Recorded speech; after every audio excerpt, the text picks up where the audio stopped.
नमस्कार धर्म प्रेमियों। सनातन धर्म में सनातन शक्ति का जो प्रभाव है वो अलौकिक है। कई लोग सनातन शक्ति से अवगत ही नहीं हैं।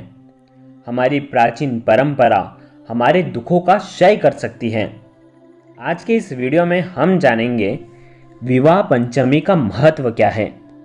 आखिर इस दिन शादी क्यों नहीं होती, विवाह पंचमी की कथा क्या है, विवाह पंचमी का शुभ मुहूर्त क्या है, शीघ्र विवाह के लिए हमें क्या उपाय करने चाहिए, इस दिन हमें ऐसा क्या करना चाहिए जिससे हमारा विवाह हो जाए, इस दिन कौन सा मंत्र का जाप करना चाहिए।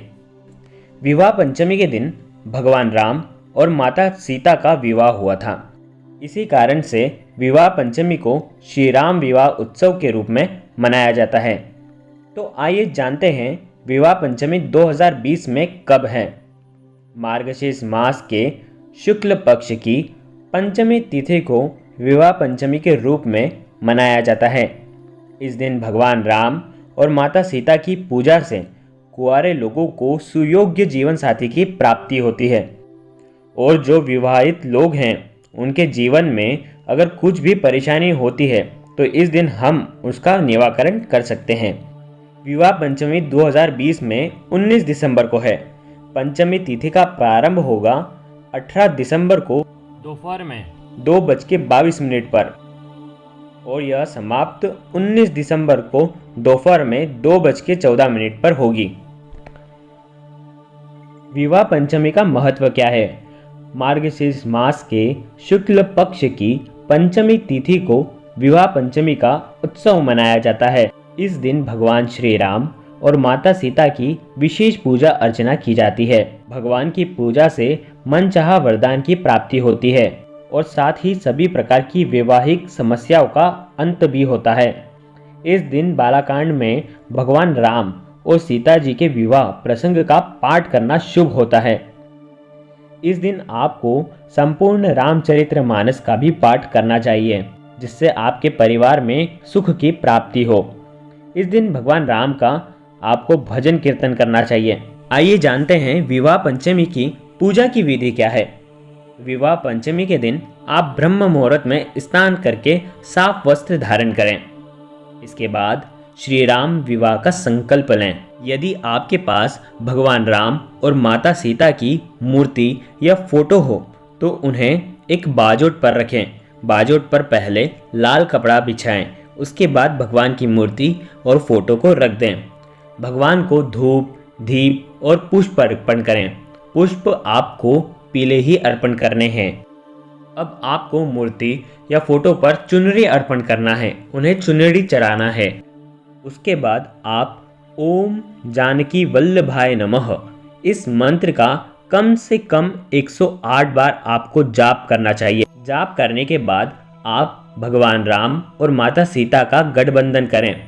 गठबंधन करने के लिए आप 2 कपड़े लें और उस पर गांठ बांध दें और वो गठबंधन आप प्रतिमा के सामने या तो फोटो के सामने रख दें। उसके बाद आप प्रभु श्री राम और माता सीता की आरती करें और गांठ लगे हुए वस्त्र को आप आपके पास संभाल कर रखें। यदि आपका विवाह नहीं हुआ हो या कुछ भी अड़चन आ रही हो तो इस गांठ को संभाल कर रखें। जिस दिन आपका विवाह हो जाता है उसके बाद आप इस गांठ को कहीं पर भी खमा दें। यदि वैवाहिक जीवन में कुछ भी दिक्कत आती है तो भी इस गांठ को संभाल कर रखें।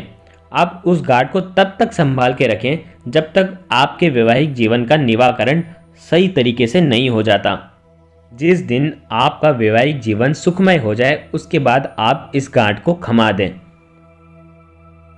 पुराणों के अनुसार विष्णु जी भगवान राम हैं और लक्ष्मी जी माता सीता हैं। इस दिन शीघ्र विवाह के लिए आपको क्या उपाय करना चाहिए। शीघ्र विवाह के लिए आपको भगवान श्री राम और माता सीता पर चढ़ी साबुत हल्दी पीले कपड़े में बांधकर बेडरूम में रखना है। ये साबुत की हल्दी आप पूजन के समय श्री राम और माता सीता को अर्पण कर सकते हैं। उसके बाद पूजन हो जाने के बाद इसे आप पीले कपड़े में बांध लें और अपने बेडरूम में रख लें। यदि आपकी शादी नहीं हो रही हो, शादी में बार बार रुकावट आ रही हो, शादी में बाधाएं आ रही हैं, तो उन बाधाओं को दूर करने के लिए भगवान श्री राम और माता सीता के नाम से आप केसर से नित्य तिलक करें। ऐसा करने पर आपको शादी में जो भी बाधाएं आ रही हैं वह समाप्त हो जाएगी। यदि आपके परिवार में कलह रहता है, सास बहू में बिल्कुल भी नहीं बनती, तो आप शनिवार के दिन यानी कि 19 दिसंबर को शनिवार है, आपको इस दिन आटा खरीदना है और 100 ग्राम काले पीसे हुए चने आपको उस आटे में मिला देना है और उस आटे को आपको वापरना है। यदि आपकी शादी में बाधाएं आ रही हैं, बात बनते बनते बिगड़ जाती हैं, कहीं भी शादी पक्की नहीं हो पा रही है, तो आप रोज़ चींटियों को आटा डालें और पक्षियों को 7 प्रकार का अनाज डालें। ऐसा करने पर आपका शीघ्र ही विवाह हो जाएगा। आप यह क्रिया इस दिन 19 दिसंबर से शुरू कर सकते हैं, या तो किसी भी मंगलवार से इस क्रिया को आप शुरू कर सकते हैं। यदि आपकी शादी पक्की हो गई है और किसी कारणवश टूट गई, अगली बार ऐसा न हो, इसके लिए आप 19 तारीख यानी कि शनिवार को भगवान श्री हनुमान के मंदिर में जाकर आपको 1.25 किलो मोतीचूर के लड्डू का भोग लगाना है। इस दिन आपको भगवान श्री हनुमान के सामने घी का दीपक जलाना है और मंदिर में बैठकर लाल चंदन या मूंगे की माला से 108 बार इस मंत्र का जाप करना है। कवन सो काज कठिन जग माही, जो नहीं होए तात तुम पाही। 19 दिसंबर 2020 को आप ये शुरू कर सकते हैं। इसको आपको 40 दिन तक इसका जाप करना चाहिए। आप इस जाप को शनिवार से भी शुरू कर सकते हैं। आपको इसका जाप 40 दिनों तक करना है। आपको जाप मंदिर में जाकर ही करना है। भगवान श्री हनुमान के सामने ही इस मंत्र का जाप करना है। यदि आप 40 दिन तक लगातार इसका जाप करते हैं तो आपका 40 दिन के आपकी शादी संबंधित जो भी समस्याएं हैं वो सब दूर हो जाती हैं। भगवान हनुमान जी की कृपा आप पर हो जाती है। आखिर विवाह पंचमी के दिन कोई भी पिता अपनी पुत्री की शादी क्यों नहीं करता? कहा जाता है इस दिन भगवान श्री राम और माता सीता का विवाह हुआ था। विवाह के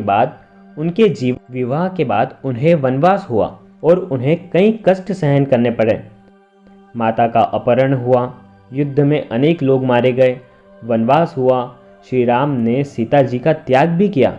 क्योंकि माता का संपूर्ण जीवन कष्टों से भरा, इसीलिए माता सीता सा दुख उनकी बेटी को न झेलना पड़े, इसलिए इस दिन विवाह पंचमी को कोई भी पिता अपनी पुत्री की शादी नहीं कराता है।